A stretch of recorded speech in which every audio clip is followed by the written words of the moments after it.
So we're going to jump into product-led growth and understand the elements of that and how can you translate that into your go-to-market motion today. So the traditional customer journey as we see it today, many companies have a high-friction journey with their customers. You're hearing about the solution, marketing is driving those leads. They're using like the download of a white paper and gating content just to get your email address, and then they will say your MQL, your marketing qualified leads. With is the biggest, myth that CEOs don't necessarily believe the marketing team, because it's always green. It's always like they can really hack the system very quickly. But when you see the sales qualified leads and opportunities, in many cases, you see a disconnect between the two, and there's kind of a known area there. So I think that the gist of it is because marketing don't have enough signals to say, they are ready to buy.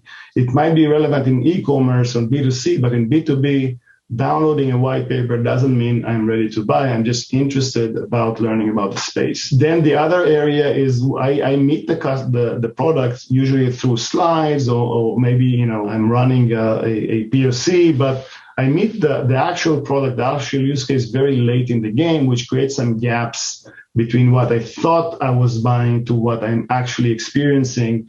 And the CSMs kind of struggle to kind of cover this gap between the product, what the product needs to deliver versus what I've heard. And organizationally, it's very easy to manage because the CEO likes to understand how many MQL, what's the marketing spend, what is the sales opportunity number, how is our retention number, but it's well organized from that perspective, and from a customer journey perspective is a very high friction experience, and there's a disconnect between the team in many cases. So coming product-led growth, the notion is using the product as a vehicle to conversion, adoption, retention, expansion is leading with your product, and it's the notion behind it is building a sustainable growth strategy, because the unit of economics it's much stronger with product-led growth, and I'm going to see some statistics in the next couple of slides. Also, meeting expectations. We are as even consumers, we are buying a car through a mobile app today, and the car will show up at your door. We're spending way more. It's the same with B2B when we are choosing a platform today. First, we want to understand what the product delivers. We want to experience the product, and we might want to start even with a low-cost solution, solve my existing problem right now, and help me expand when I need it. So more consumption-based. So it's a combination of meeting the customer expectation. I'm going to try the solution that I'm just able to try without speaking with sales. So when you're opening a free trial, you have an opportunity to create this relationship and optimize that. Even early stage, when we launched Intrinsic, we decided to open it for a free trial and even launching a freemium. And we knew that not necessarily 3 or 4 years ago, the product was not ready for that, but we knew that that's our opportunity to learn and build all that provisioning with it. So it's going to be easy for customers once they sign up to invite their other peers and just like create this notion of growth. And from unit of economics, when you use product-led growth, you can optimize your customer acquisition cost.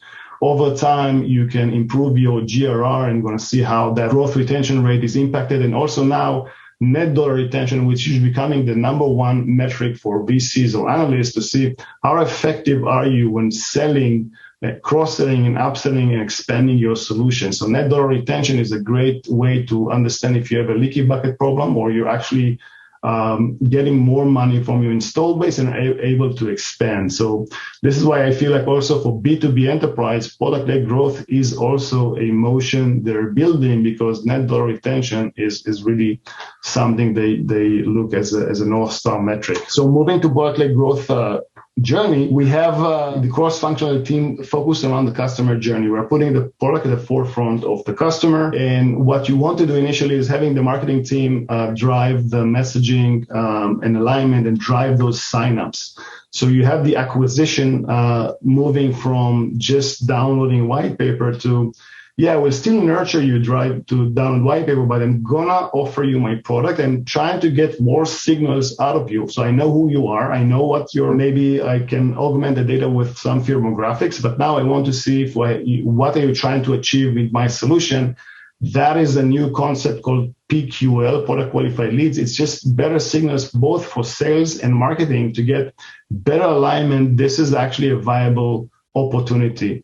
But you can see the product teams need to really prioritize this first mile of product. And we're going to speak about what does that mean to prioritize first mile of product. Most product managers, they focus on the differentiated features, long-term strategy. They tend to miss out on this onboarding experience, the trial experience, and you have to nail that first before you jump into very advanced features, because otherwise you end up with heavy investment in support, success, and your retention is just looks bad because you just didn't figure out how to onboard customers to your solution.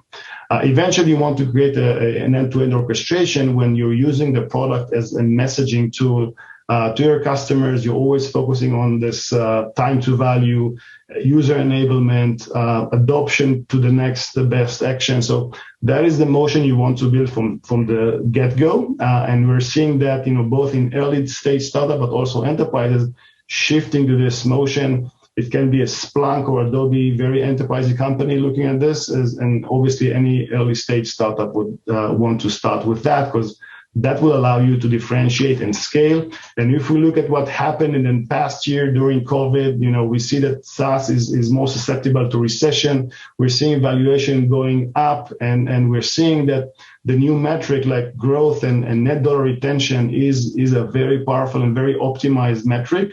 Many companies in SaaS were able to move fast, were able to optimize the customer acquisition cost, focusing on the install base and doing some other optimization, and were able to survive those waves that we saw.